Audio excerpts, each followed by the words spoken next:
Sharing malam hari ini saya beri judul jangan menjadi bodoh. Dalam hal apa? Dalam hal apa Tuhan menginginkan buat setiap kita untuk tidak menjadi bodoh? Kasih tahu satu dengan yang lain, jangan menjadi bodoh. Iya, yang di belakang mungkin bisa maju ke depan biar lebih hangat ya.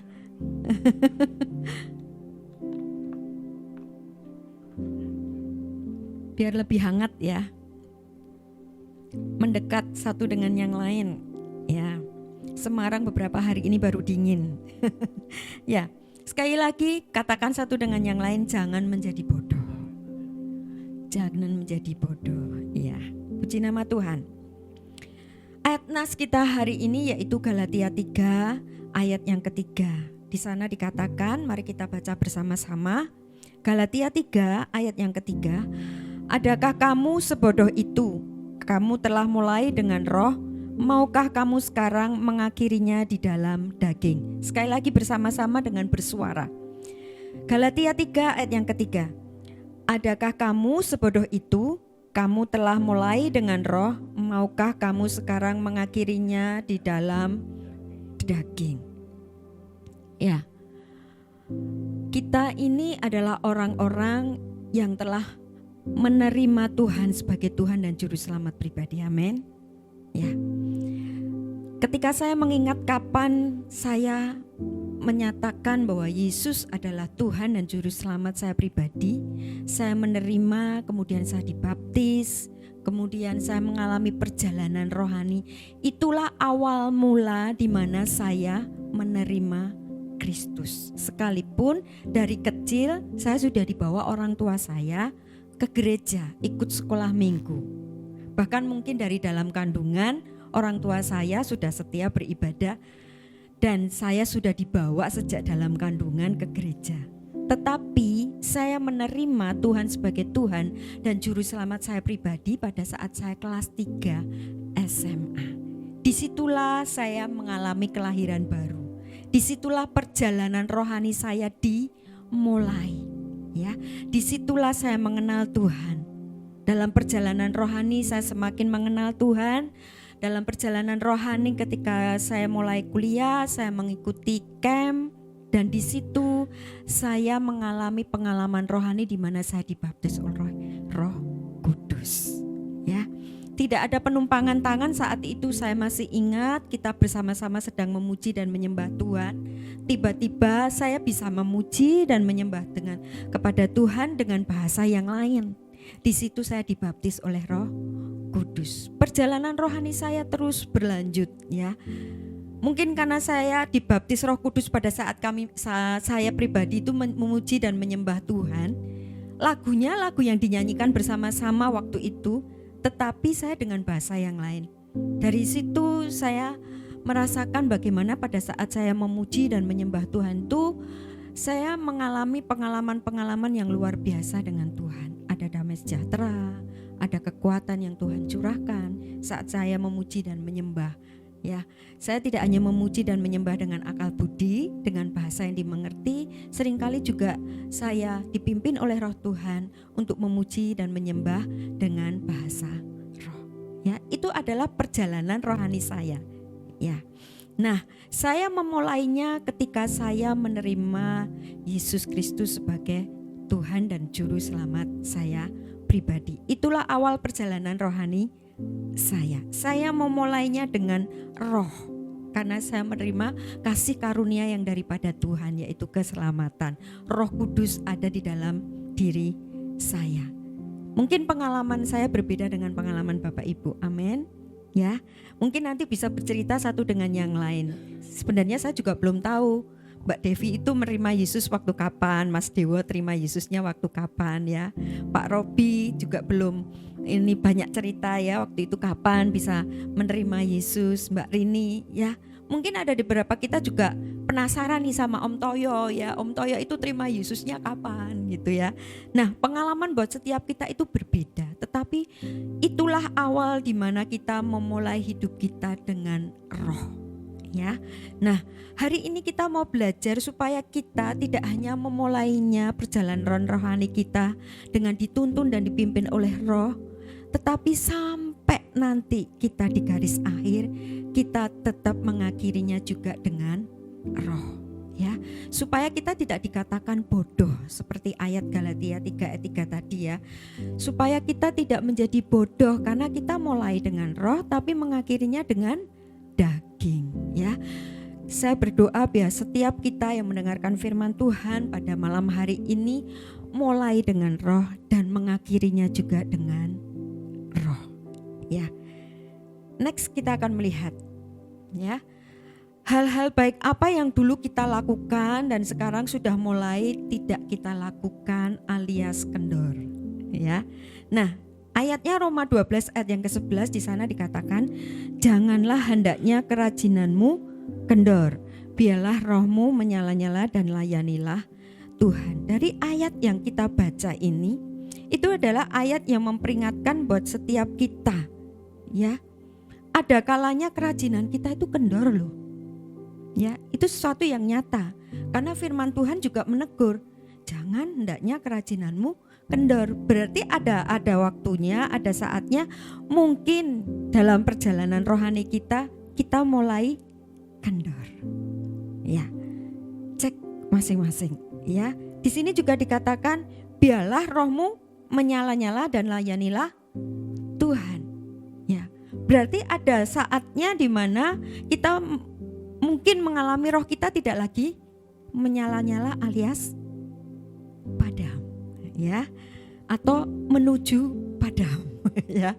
Nah, ayat ini mengingatkan kita ya, mungkin hal-hal yang baik yang dulu pernah kita lakukan tetapi hari-hari ini tidak lagi kita kerjakan. Berarti kita sudah mengalami pergeseran ya. Saat tadi tata-tata Om Bowo itu geser-geser ya. Ya, geser-geser kursi ya. Tadi dirapikan, diangkat dan digeser itu beda. Digeser itu cuman ya digeser ya. Tanpa terasa bisa saja yang di depan digeser bisa sampai ke belakang. Ya. Seringkali tanpa kita sadari posisi kita itu sudah bergeser. Bergeser itu pelan-pelan, sedikit-sedikit. Seringkali itu tidak terasa, ternyata kita sudah jauh dari posisi kita yang semula. Hati-hati ya. Mungkin hari-hari ini kita perlu cek posisiku bergeser enggak ini. Hal-hal yang dulu saya lakukan, yang setia aku lakukan, yang selalu aku lakukan, masihkah aku kerjakan dan lakukan? Jangan-jangan sudah tidak kita lakukan karena tanpa kita sadari kita sudah bergeser. Pelan-pelan tapi ternyata kita sudah tidak lagi di posisi yang semula. Kita bergeser. Nah, dari sini kita diingatkan, kalau kita memulai segala sesuatu dengan roh, biarlah kita juga mengakhirinya dengan roh. Jangan sampai kita tanpa sadari kita bergeser dan mengakhirinya dengan daging. Filipi 2 ayat 12. Di sana mengatakan, hai saudara-saudaraku yang kekasih, kamu senantiasa taat, karena itu tetaplah kerjakan keselamatanmu dengan takut dan gentar, bukan saja seperti waktu aku masih hadir, tetapi terlebih pula sekarang waktu aku tidak hadir. Ya.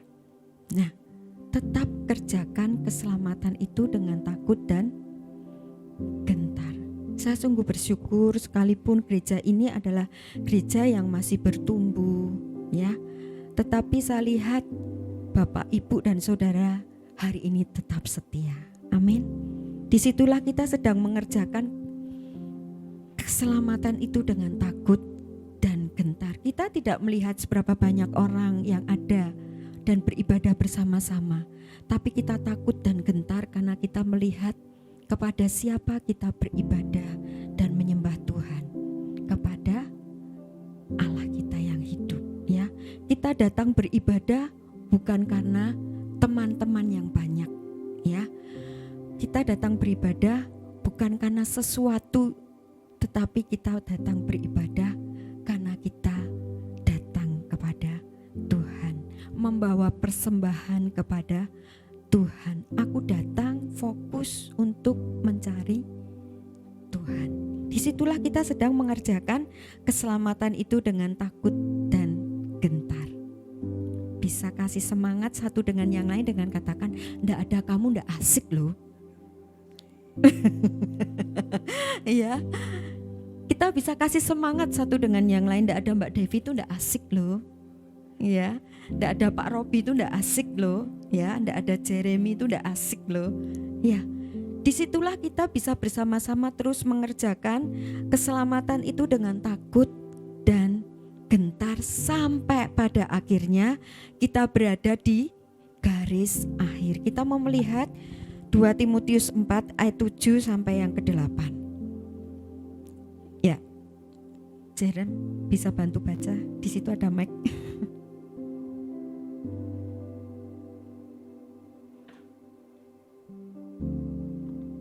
2 Timotius 4 ayat 7 sampai 8. Ini bunyi firman Tuhan. Aku telah mengakhiri pertandingan yang baik, aku telah mencapai garis akhir, dan aku telah memelihara iman. Sekarang telah tersedia bagiku mahkota kebenaran yang akan dikaruniakan kepadaku oleh Tuhan, Hakim yang adil pada harinya, tetapi bukan hanya kepadaku, melainkan juga kepada semua orang yang merindukan kedatangannya. Terima kasih. Amin. Ya, saya berdoa buat setiap kita sampai garis akhir. Kita memenangkan pertandingan iman kita. Kita memelihara iman kita sampai kita menerima mahkota. Di sini dikatakan mahkota kebenaran yang akan dikaruniakan atas setiap kita. Mari kita melakukan perjalanan rohani ini tetap ada di dalam pimpinan Roh sampai di garis akhir, sehingga kita bisa mengatakan seperti Rasul Paulus, aku telah mengakhiri pertandingan ini dengan baik. Ya, aku telah mengakhiri pertandingan ini dengan baik. Aku sudah sampai garis akhir. Aku telah memelihara iman. Iman harus kita pelihara sampai di garis akhir. Next, kita akan melihat, ya, mulai dengan roh mengakhiri dengan daging. Ada satu contoh di dalam Alkitab, yaitu Salomo. Salomo jatuh ke dalam penyembahan berhala. Itu judul dari 1 Raja-Raja pasal 11 ayat 1 sampai 4. Kita mau bersama-sama baca 1 Raja-Raja 11 ayat 1 sampai 4. Di sana dikatakan, adapun Raja Salomo mencintai banyak perempuan asing. Di samping anak Firaun, ia mencintai perempuan-perempuan Moab, Amon, Sidon, dan Het. Tuhan telah berfirman kepada orang Israel, janganlah kamu bergaul dengan mereka, dan mereka pun janganlah bergaul dengan kamu, sebab sesungguhnya mereka akan mencondongkan hatimu kepada allah-allah mereka. Hati Salomo telah berpaut kepada mereka dengan cinta. Sampai ayat yang kedua. Ya, judulnya itu adalah Salomo jatuh ke dalam penyembahan berhala. Apakah Tuhan tidak mengingatkan Salomo? Ya, Tuhan mengingatkan. Ya, jangan kamu bergaul dengan mereka. Ya, dan mereka pun jangan bergaul dengan kamu.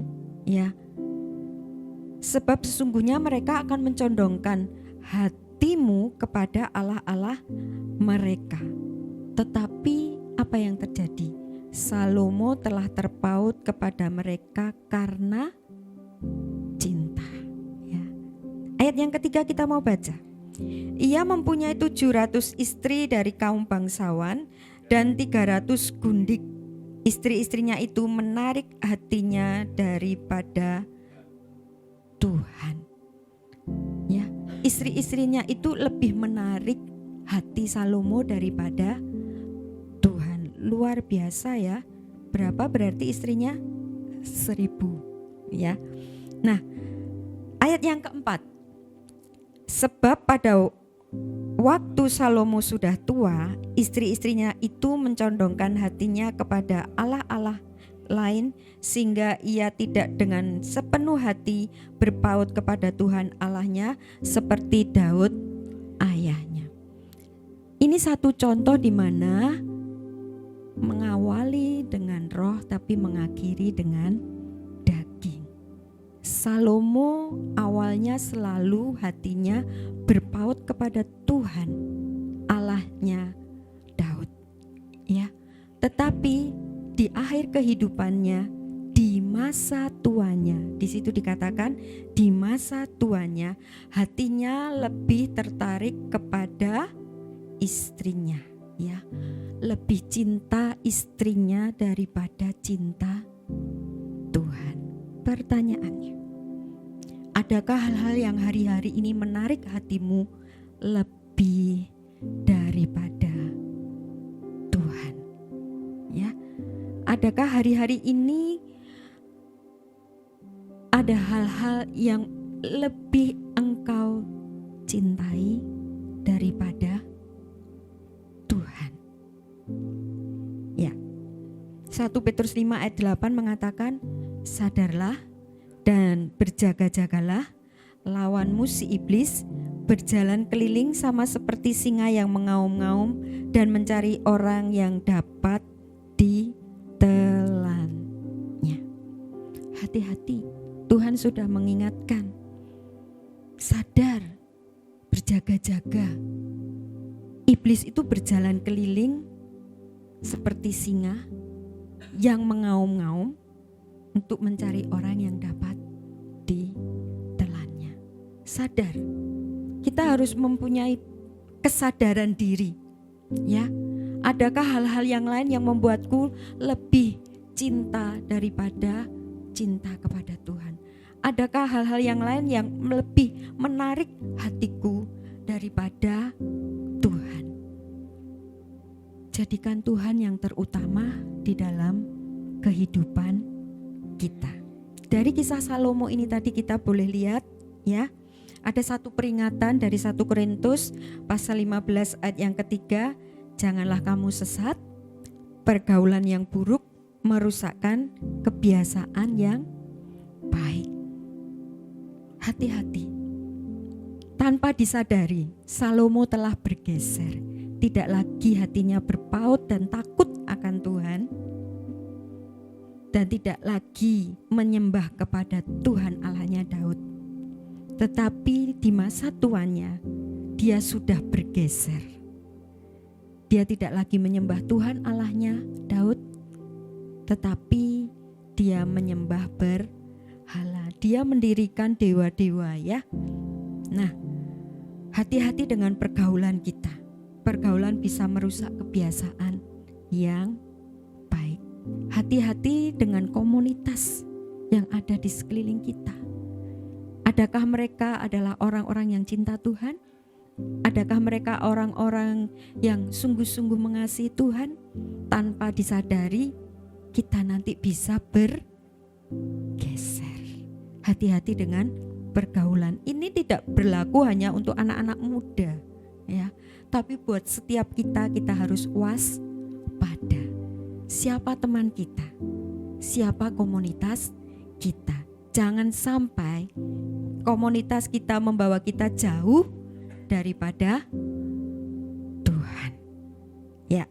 Amsal 13 ayat yang ke-20 mengatakan, siapa bergaul dengan orang bijak menjadi bijak, tetapi siapa berteman dengan orang bebal menjadi malang. Ya. Kalau kita bergaul dengan orang-orang bijak, kita akan menjadi bijak, ya. Kita akan mengerti bagaimana berlaku bijak dalam menjalani kehidupan ini, ya. Kalau kita bergaul dengan orang-orang yang cinta Tuhan, kita akan ikut cinta Tuhan. Kalau kita bergaul dengan orang-orang yang setia melayani Tuhan, nanti kita akan ikut setia melayani Tuhan. Hati-hati dengan pergaulan kita. Jangan sampai ya seperti Raja Salomo. Mulai dengan roh, mulai dengan takut Tuhan, tapi diakhiri dengan daging, yaitu dengan menyembah berhala. Kita akan belajar lebih dalam lagi ya. Kasih tos dulu supaya tidak ngantuk. Ya. Ya.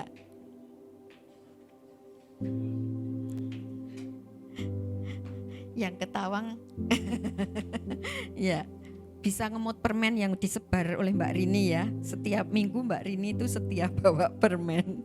Ya, saya izinkan ya. Nah, next ya. Masih semangat? Ya.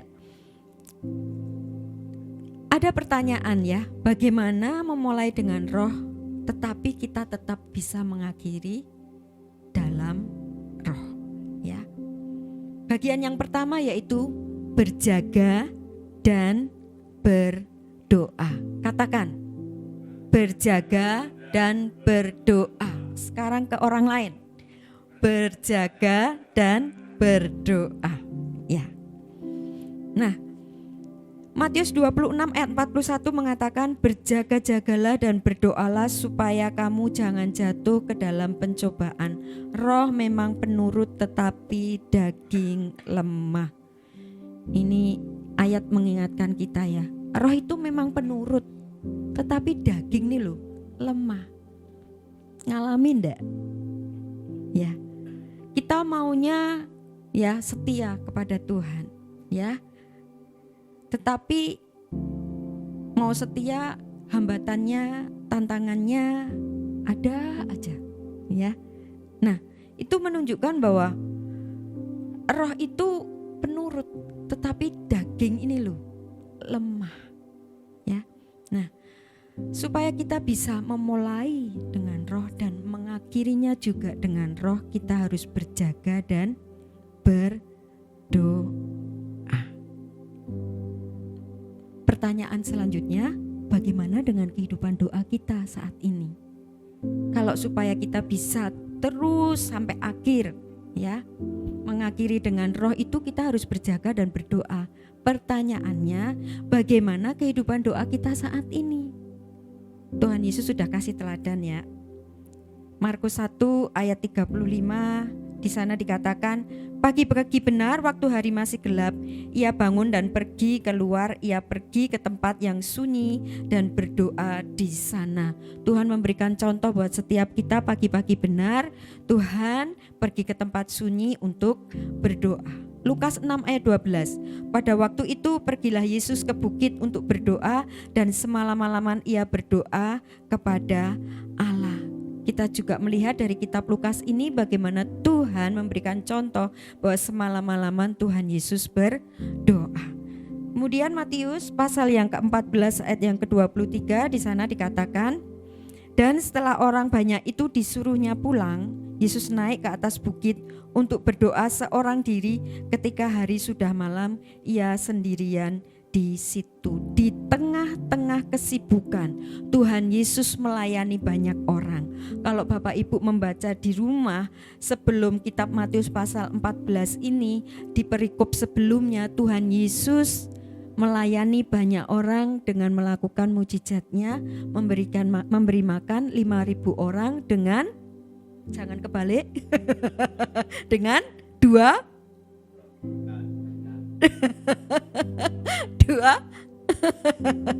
yakin ya, jangan kebalik ya. Oke. Nah, dengan 5 roti dan 2 ikan ya, Tuhan Yesus melakukan mujizat, melayani. Di tengah-tengah kesibukannya melayani, dia menyuruh orang banyak itu pulang, kemudian dia menyendiri dan dia berdoa. Tuhan sudah memberikan teladan. Ya, pagi-pagi benar itu menunjukkan prioritas sebelum melakukan segala aktivitas.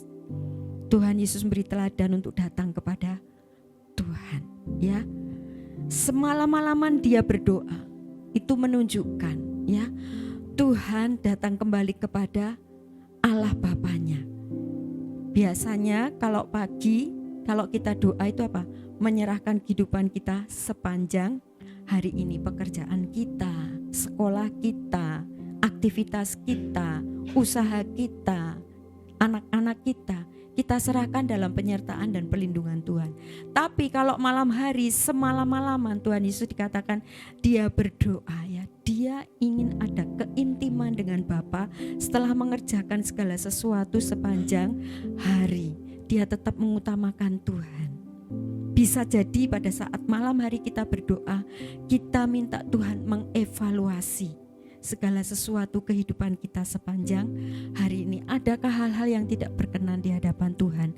Dan pasti Roh Tuhan akan memberikan petunjuknya bagi kita.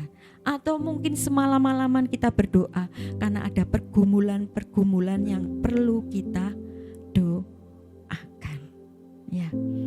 Dan yang terakhir tadi, sesibuk apapun Tuhan Yesus, selelah apapun Tuhan Yesus memberikan contoh, dia tetap berdoa, ya. Pertanyaannya, bagaimana kehidupan doa kita saat ini? Kalau kita tahu dengan berjaga dan berdoa, kita tetap akan bisa berada di dalam tuntunan Roh sampai akhir, mengerjakan segala sesuatu di dalam tuntunan Roh untuk tetap setia sampai akhir. 1 Tesalonika 5 ayat 17 mengatakan, tetaplah berdoa. Ya, anak sekolah minggu sangat senang dengan ayat ini karena singkat dan mudah untuk dihafalkan. Benar ya, Abel? Ya, 1 Tesalonika 5 ayat 17, tetaplah berdoa. Ya, mudah sekali. Nah, ini pun menjadi peringatan buat kita. Ayat ini mengatakan tetap berdoa. Adakah hari-hari ini kita tetap berdoa? Pertanyaannya. Ya. Tetaplah berdoa juga menunjuk adanya konsisten. Ya, tetaplah berdoa, konsisten berdoa. Sediakan waktu sesibuk apapun.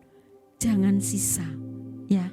Tapi prioritaskan waktu seperti teladan yang sudah Tuhan berikan. Tetaplah berdoa juga menunjukkan dalam situasi atau kondisi apapun tetaplah berdoa. Saat masih ada dalam pergumulan, berdoa. Ketika Tuhan sudah menjawab, tetap berdoa. Ya. Tetaplah berdoa menunjukkan apapun keadaan kita, kita tetap konsisten untuk berdoa. Masih ingat cerita Daniel? Dikatakan bahwa dia 3 kali sehari berdoa, memuji dan menyembah Allahnya, konsisten. Sehingga pada saat ada persoalan datang, ada titah raja di mana dia tidak bisa mentaati titah raja itu, dia tetap konsisten memuji dan menyembah Allahnya 3 kali sehari. Imannya tidak menjadi goyah. Sekalipun nyawanya terancam. Di mana Daniel kalau tidak mentaati titah raja, Daniel akan dimasukkan ke dalam gua singa. Ancamannya enggak main-main. Ancamannya nyawa. Ya, tetapi imannya tidak goyah. Adakah hari-hari ini ancaman iman kita sudah sampai nyawa kita? Ya. Bahwa kalau tetap ke gereja, ya, aku sakiti semua keluargamu. Kalau tetap melayani Tuhan, aku sakiti keluargamu. Adakah hari-hari ini ancaman-ancaman, kendala-kendala, tantangan-tantangan yang kita hadapi, ya, seperti Daniel mengancam nyawa kita? Ya, akan ada waktu dan saatnya anak-anak Tuhan, mungkin kita belum mengalami, tapi di beberapa tempat yang lain sudah mengalami, ketika mereka tidak goyah dengan iman mereka, ancamannya adalah nyawa. Di Semarang ini kita belum mengalami, tapi di tempat-tempat yang lain sudah banyak yang mengalami, ya. Nah, hari-hari ini Tuhan mengingatkan kita, tetaplah berdoa. Roma 8 ayat 26, di sana dikatakan, demikianlah juga Roh membantu kita dalam kelemahan kita, sebab kita tidak tahu bagaimana sebenarnya harus berdoa, tetapi Roh sendiri berdoa untuk kita kepada Allah dengan keluhan-keluhan yang tidak terucapkan. Kalau PDP Bowo beberapa kali bercerita bagaimana dia sangat bersyukur dengan Roh Kudus yang diberikan, sampai dia menciptakan lagu tahun lalu tentang Roh Kudus. Tahun ini terima lagi, ya, titipan lagu bahasa dia, ya, dari Tuhan tentang Roh Kudus, ya. Nah, Roh Kudus itu adalah satu pribadi yang dijanjikan oleh Bapa untuk menolong kehidupan kita. Dia juga menolong kita untuk kita bisa berdoa, ya. Di sini dikatakan ada keluhan-keluhan yang tidak terucapkan. Ya, saat kita panik, kita tidak tahu kita harus berdoa apa. Kita bisa berdoa dengan bahasa roh. Ya. Waktu suami saya divonis besok pagi ya. Tindakan ya. Hasil diagnosa dokter segini ya. Di depan saya, suami saya, dokter jaga menjelaskan resikonya A, B, C, D, E, ya. Dan yang terakhir, saudara tahu sendiri ya, resikonya apa. Nah, panik enggak dengar berita seperti itu? Panik. Ini mau berdoa apa ya Tuhan? Enggak mikir mau berdoa, saudara. Enggak ada pikiran itu, karena panik. Ya, orang panik itu bisa mikir doa. Tak doa sih, ada gempa, bentar, doa dulu. Enggak mungkin. Kalau dalam keadaan panik, ada sesuatu yang terjadi tiba-tiba, ya, kita mungkin tidak terpikirkan untuk kita berdoa. Ya, waktu itu pun saya cuma terbengong-bengong dan tidak terpikirkan, Pak, yuk doa Pak, ambil keputusan apa nih, tindakan apa ya, apa enggak ya. Enggak, panik, ya. Satu hal yang bisa kita kerjakan, Roh Kudus menolong kita untuk berdoa dengan keluhan-keluhan yang tidak terucapkan. Saya hanya bisa apa? Bahasa roh. Saudara, sendirian, ya, karena itu COVID, tidak ada yang bisa diperbolehkan menunggu pun satu orang, dan itu pun juga harus melewati tes dulu. Dan saya benar-benar sendirian menunggu suami saya dari divonis, dari masuk UGD, divonis, ditindakan, benar-benar sendiri. Tapi Roh Kudus adalah Roh penolong. Roh Kudus adalah Roh yang menyertai kita selama-lamanya. Bersyukurlah kalau kita itu dikaruniai Roh Kudus. Ya. Nah, hal itu pun terjadi pada saat saya sendiri divonis. Ya, harus ada tindakan 2 kali lagi, saudara. Dalam 2 minggu saya tindakannya 2 kali loh, saudara. Ya, ya, saya berterima kasih buat saudara-saudara yang mendukung saya di dalam doa. Apalagi yang besuk saya, terima kasih. Yang jauh-jauh dari kota lain ke Semarang, terima kasih. Ya, nah, saudara, pada saat saya sendiri menghadapi, nah tentunya lebih panik, saudara. Ya. Tanpa disadari, waktu saya ada di ruang operasi, tensi saya itu bisa naik 150 lebih. Nah, dokternya dan perawatnya bilang, takut ya Bu? Enggak, gitu. Lah tapi ini tinggi banget. Ya.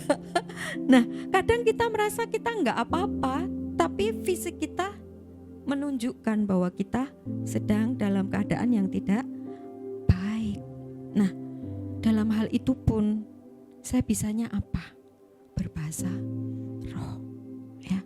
Roh menolong kita berdoa dengan ucapan-ucapan, ya, keluhan-keluhan yang tidak terucapkan. Saat ada hal-hal yang membuat saudara mentok dan tidak tahu lagi apa yang harus didoakan. Bapak, Ibu, dan Saudara sudah punya karunia bahasa roh, pergunakan. Berdoalah dengan bahasa roh. Ya, sebenarnya saat kita berdoa itu kita mendapatkan banyak manfaat. Ya, yang pertama, menjaga tidak jatuh ke dalam pencobaan. Seperti Matius 26 ayat 41 tadi, berjaga-jagalah dan berdoalah supaya kamu jangan jatuh ke dalam pencobaan. Roh memang penurut tetapi daging lemah, ya, supaya kita tidak jatuh dalam pencobaan. Ingat tadi, ya, sadar dan berjaga-jaga. Iblis itu seperti singa yang mengaum-ngaum, berjalan keliling mencari orang yang dapat ditelannya. Nah, hati-hati saat kita tidak lagi berdoa, ya, kita bisa jatuh ke dalam pencobaan. Kalau kita mengingat cerita Tuhan Yesus itu sudah dipenuhi dengan Roh Kudus dan dipimpin Roh Kudus ke padang gurun, dan di padang gurun Tuhan Yesus dicobai.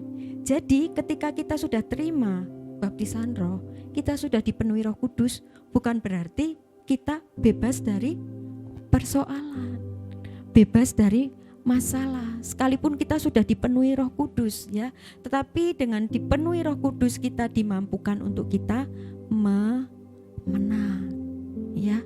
Sebab itu haus dan lapar akan kepenuhan Roh Kudus.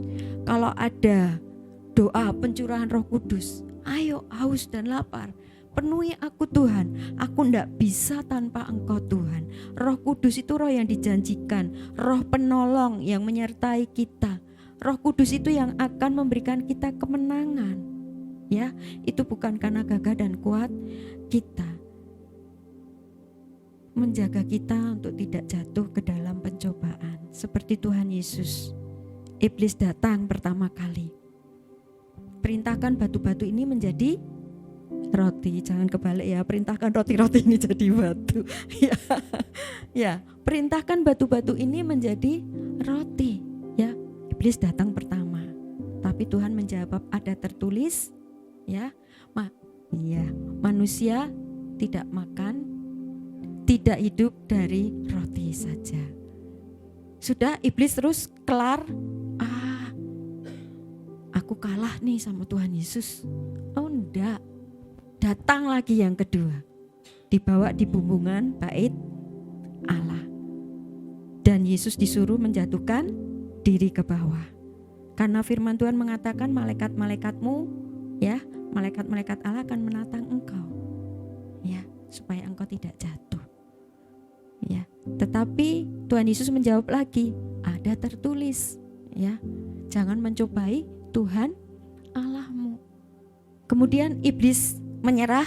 Wah, sudah 2 kali nih, kalah nih aku. Tidak menyerah, saudara. Dia datang lagi yang ketiga.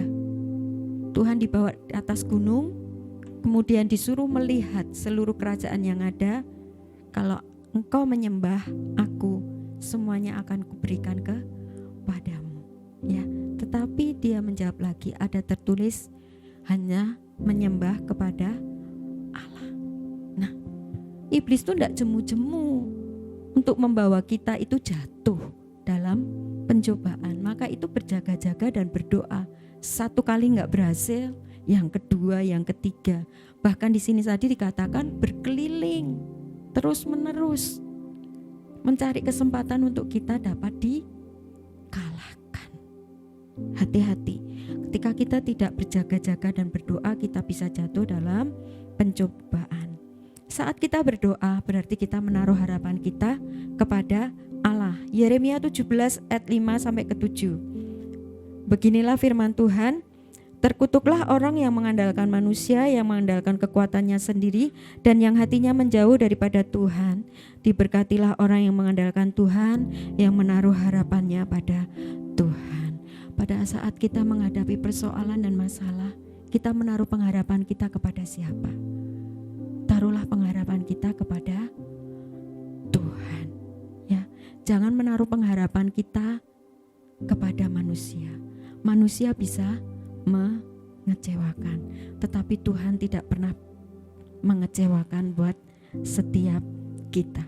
Ketika kita menaruh pengharapan kita kepada Allah, itu artinya kita mempercayai Allah memiliki kesanggupan untuk menyelesaikan persoalan kita. Kita mempercayai Allah bahwa Allah memiliki kesanggupan untuk menyelesaikan persoalan kita.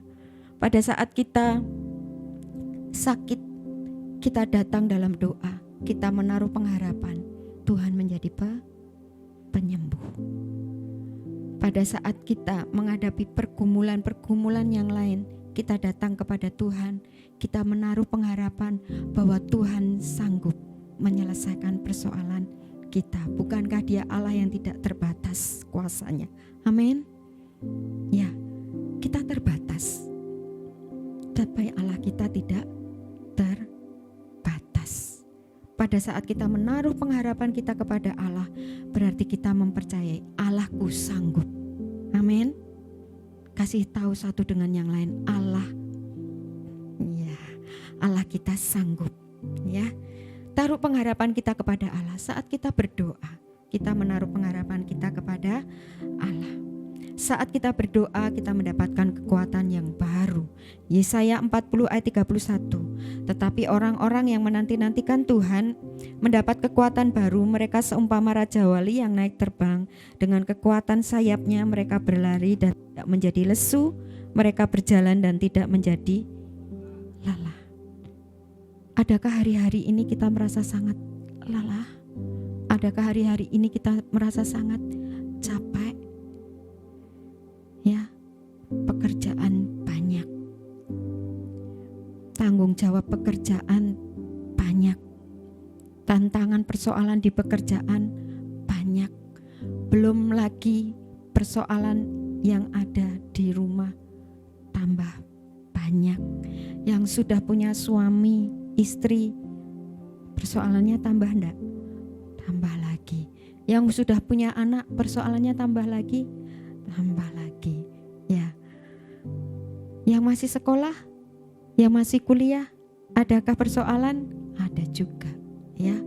Nah, Bapak Ibu, mungkin hari-hari ini kita sudah merasa sangat capek, sangat lelah.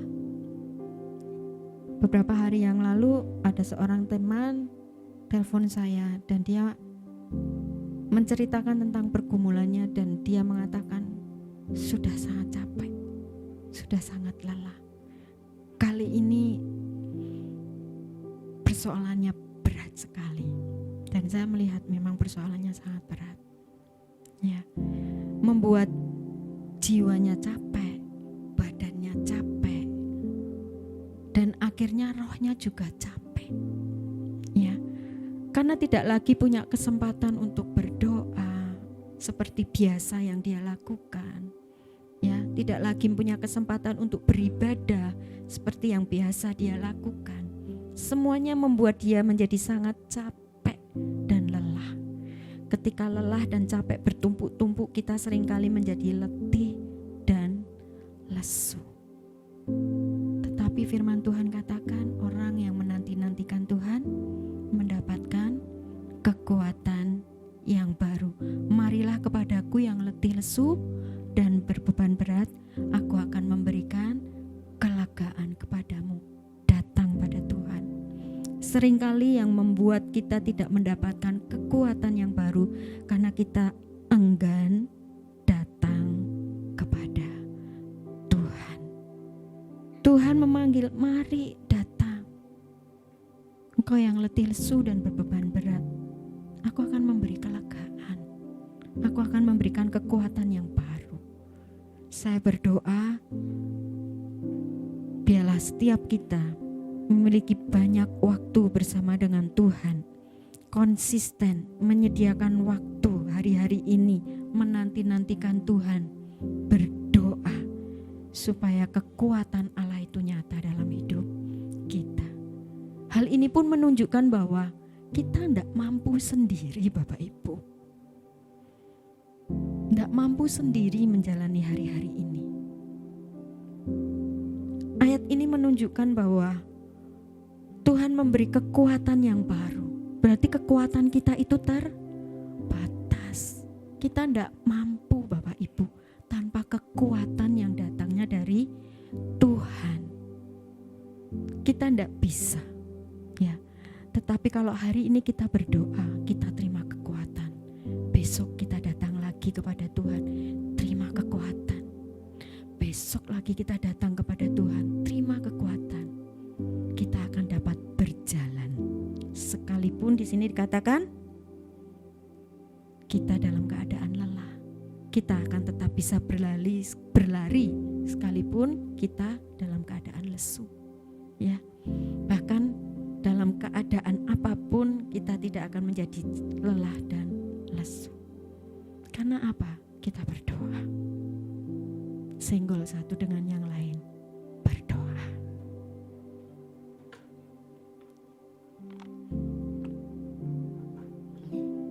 Ya. Next, kita akan melihat, ya. Hal yang kedua, supaya kita boleh mulai dengan roh dan mengakhiri juga dengan roh. Yang pertama tadi apa? Berjaga dan berdoa. Yang kedua, ini yang terakhir, hidup dipimpin oleh roh. Galatia 5 ayat 25, jikalau kita hidup oleh roh, baiklah hidup kita juga dipimpin oleh roh. Ya, bagaimana hidup kita itu dipimpin oleh roh? Ya, kita akan melihat beberapa hal dengan cepat, ya.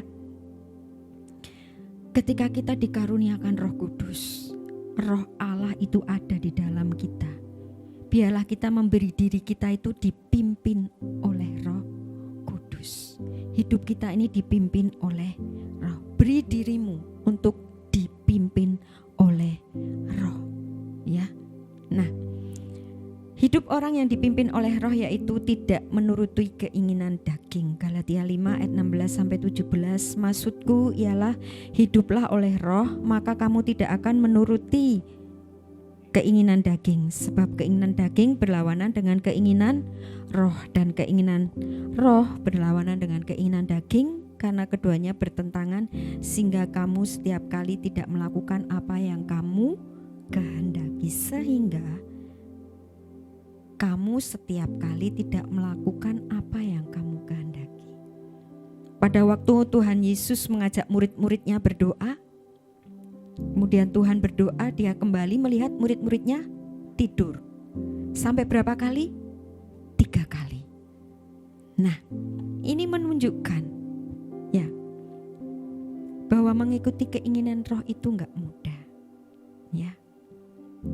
Pada saat kita diingatkan untuk tetap kita berdoa, ya, berdoa itu bukan sesuatu yang mudah, ya, tapi itulah yang diingini oleh roh.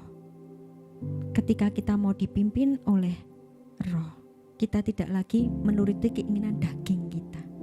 Daging kita ini capek, ya, malam suruh berdoa udah capek, seharian sudah lelah, ya, pagi-pagi suruh berdoa, ya, bangunnya yang sulit nih, ya. Nah, ya, di tengah-tengah kesibukan suruh berdoa, itu sesuatu yang mudahkah? Enggak, ya. Tetapi seorang yang dipimpin oleh roh, dia akan mengikuti keinginan roh dan tidak mengikuti keinginan daging. Daging ini sudah capek, tapi Tuhan bilang tetap berdoa. Iya, Tuhan berdoa. Balik lagi, capek Tuhan, berdoa. Ya, seringkali itu berlawanan, bertentangan, ya. Ada peperangan di dalam hati kita. Doa ndak ya? Baca firman ndak ya? Duh capek, duh ngantuk, ya.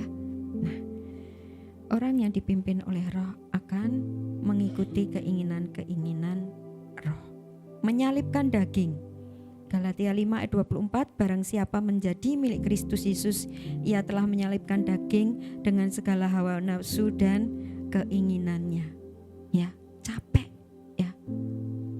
Saya sangat bersyukur buat teman-teman yang terus setia mendukung kalau kita adakan doling, ya, adakan doa bersama-sama, ya, di Menara Inik.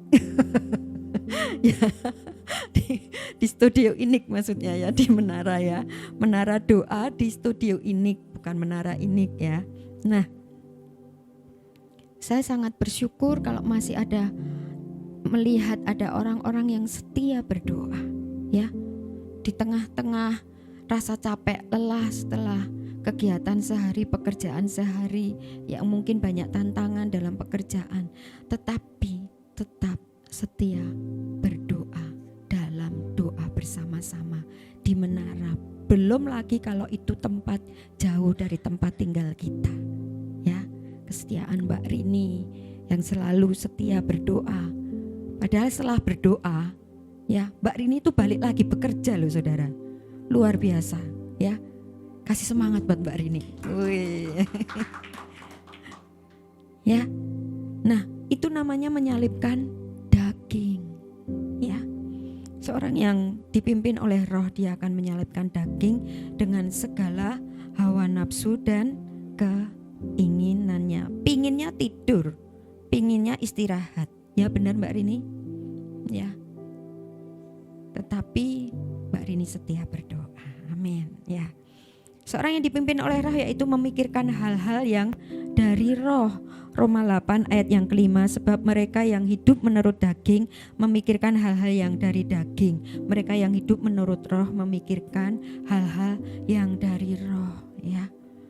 Apa yang diingini oleh Roh kita akan tahu karena Roh Kudus ada di dalam diri kita. Roh Kudus yang akan menolong dan memberitahu kita hal-hal yang diingini oleh Roh Tuhan, hal-hal yang diingini oleh Tuhan, hal-hal yang menyukakan Tuhan, hal-hal yang berkenan kepada Tuhan. Ya, ayo memikirkan hal-hal yang daripada Roh. Yang keempat, ya, memperhatikan hal-hal yang kekal. 2 Korintus 4 ayat 18, sebab kami tidak memperhatikan yang kelihatan melainkan yang tak kelihatan, karena yang kelihatan adalah sementara, sedangkan yang tak kelihatan adalah kekal. Latihlah dirimu beribadah, sebab itu berguna untuk kehidupanmu di kekekalan. Nah, ini adalah salah satu contoh bagaimana kita tidak hanya melihat hal-hal dan memperhatikan hal-hal yang sementara, tapi kita melihat hal-hal yang kekal. Latih diri untuk ibadah, ya, memperhatikan hal-hal yang sifatnya kekal, ya, karena yang kelihatan itu sementara, ya. Apa yang kita capai hari-hari ini, yang ingin kita capai dalam pekerjaan kita, dalam studi kita, dalam segala kesuksesan kita, itu hanya sementara, ya. Tetapi marilah kalau kita dipimpin oleh Roh, ya, kita akan memperhatikan hal-hal yang sifatnya kekal. Latihlah dirimu ibadah, itu contohnya, ya. Yang kelima, kalau ketika kita dipimpin oleh Roh, kita akan menghasilkan buah Roh, ya, karena Roh lah yang ada di dalam kita, yang menolong kita menghasilkan buah Roh. Galatia 5 ayat 22 sampai 23. Saya yakin Bapak Ibu sudah hafal, anak sekolah minggu juga sudah hafal ya, yaitu tetapi buah Roh ialah kasih, sukacita, damai sejahtera, kesabaran, kemurahan, kebaikan, kesetiaan, kelemah lembutan, penguasaan diri. Nah, untuk menghasilkan buah, ranting itu harus dibersihkan. Berarti harus ada proses. Pada saat kita hari-hari ini mungkin mengalami proses, ya, entah itu dengan keluarga kita, orang-orang yang terdekat kita, entah itu dengan teman-teman sekerja kita, entah itu dengan teman-teman di gereja dan di pelayanan, ya, kita sedang dibersihkan supaya kita menghasilkan buah. Mau dibersihkan, ya, supaya buahnya semakin banyak. Dan ketika buah kita banyak, hidup kita memuliakan Bapa yang di surga, ya. Ketika hari-hari ini mungkin kita sedang diproses dengan siapapun, dengan keadaan mungkin, dengan situasi mungkin, Ya, rasanya mungkin kalau saya yang mengalami proses itu nggak enak ya. Adakah proses itu nggak enak? Mungkin bisa lambaikan tangan. Saya mau cari tahu ya. Nah, di proses itu tidak enak ya. Tetapi kita sedang dibersihkan untuk menghasilkan buah ya. Nah, seringkali kita bingung mengikuti keinginan roh, mengikuti pimpinan roh itu gimana ya. Nah, bagaimana kita bisa membedakan ini mengikuti keinginan roh, ini mengikuti kehendak Tuhan, ini mengikuti kehendak Allah, itu gimana ya, supaya kita bisa mengerti, kita akan melihat ya. Kita akan bisa membedakan ini yang dimau Tuhan atau kemauanku sendiri, ini yang dikehendaki Tuhan atau keinginanku sendiri, ini keinginan roh atau ini keinginan daging. Kita akan melihat ya. Supaya kita bisa membedakan itu, kita harus tidak serupa dengan dunia ini. Roma pasal yang ke-12 ayat yang kedua ya. Bisa bantu baca, Cer?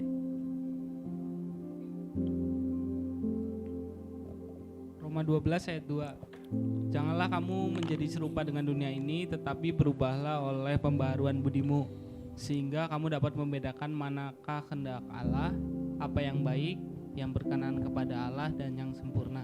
Nah, seringkali kita dihadapkan pilihan, milih yang mana ini ya, supaya kita tahu bahwa ini yang dimau Tuhan, yang dikehendaki oleh Tuhan.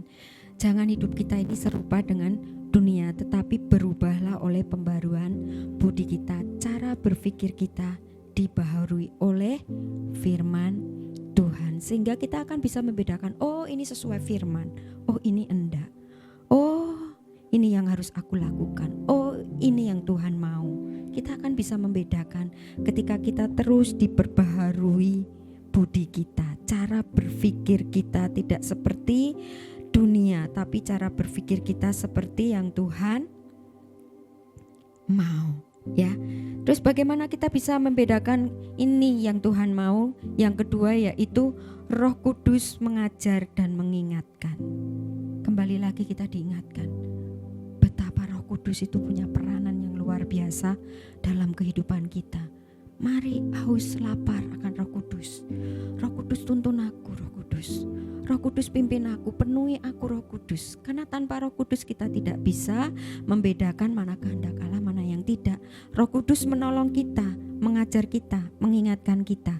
Dalam Yohanes 14 ayat yang ke-26 di sana dikatakan, tetapi penghibur yaitu Roh Kudus yang akan diutus oleh Bapa dalam namaku, Dialah yang akan mengajarkan segala sesuatu kepadamu dan akan mengingatkan kamu akan semua yang telah kukatakan kepadamu. Mengajar dan mengingatkan segala sesuatu yang telah kukatakan kepadamu.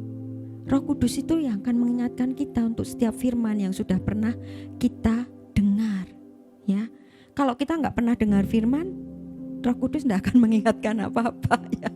Nah, kalau kita nggak baca firman, Roh Kudus juga tidak bisa mengingatkan kita tentang kebenaran firman. Maka itu baca firman, banyak-banyak dengarkan firman Tuhan. Sekali lagi, gereja kita Morning Call ada berapa? 3 kali. Di situ kita bisa mendengarkan firman Tuhan ya. Di menara kita juga bisa mendengarkan firman Tuhan yang disampaikan di Kul ya. Ada banyak kesempatan ya.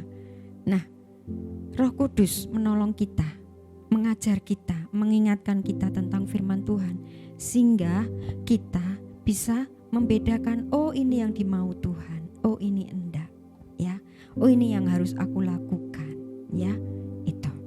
Nah, terakhir ya, sebelum membaca ayat yang terakhir ya, 2 hal supaya kita bisa mulai dengan roh dan mengakhiri dengan roh juga. Yang pertama, berjaga-jaga dan berdoa. Yang kedua, hidup dipimpin oleh Roh Kudus. Perhatikan kehidupan kita saat ini. 1 Timotius 4 ayat 16. Awasilah dirimu sendiri dan awasilah ajaranmu. Bertekunlah dalam semuanya itu, karena dengan berbuat demikian engkau akan menyelamatkan dirimu dan semua orang yang mendengar engkau. Perhatikan, hari-hari ini perhatikan kehidupan kita. Awasi siapa? Bukan mengawasi kehidupan orang lain, awasi diri kita sendiri, ya. Dan awasi juga ajaran yang kita terima. Ya, adakah kita sudah bergeser? Ya, adakah sudah meninggalkan hal-hal yang baik yang pernah kita lakukan? Adakah hal-hal yang lain yang menarik hati kita daripada Tuhan? Nah, awasi, ya. Sadari posisi kita saat ini di mana. Jangan sampai tanpa kita sadar kita sudah bergeser dan sudah menjauh daripada Tuhan. Perhatikan kehidupan kita saat ini. Galatia 5 ayat 19-21, perbuatan daging telah nyata, yaitu percabulan, kecemaran, hawa nafsu, penyembahan berhala, sihir, perseteruan, perselisihan, iri hati, amarah, kepentingan diri sendiri, percideraan, roh pemecah, kedengkian, kemabukan, pesta pora, dan sebagainya. Terhadap semuanya itu, kuperingatkan kamu, seperti yang telah kubuat dahulu, bahwa barang siapa melakukan hal-hal yang demikian, ia tidak akan mendapat bagian dalam kerajaan Allah. Masihkah kita mengikuti keinginan-keinginan daging dan bukan keinginan-keinginan roh? Firman Tuhan mengingatkan, ketika kita masih melakukan perbuatan-perbuatan daging, kita tidak mendapatkan kerajaan Allah, ya.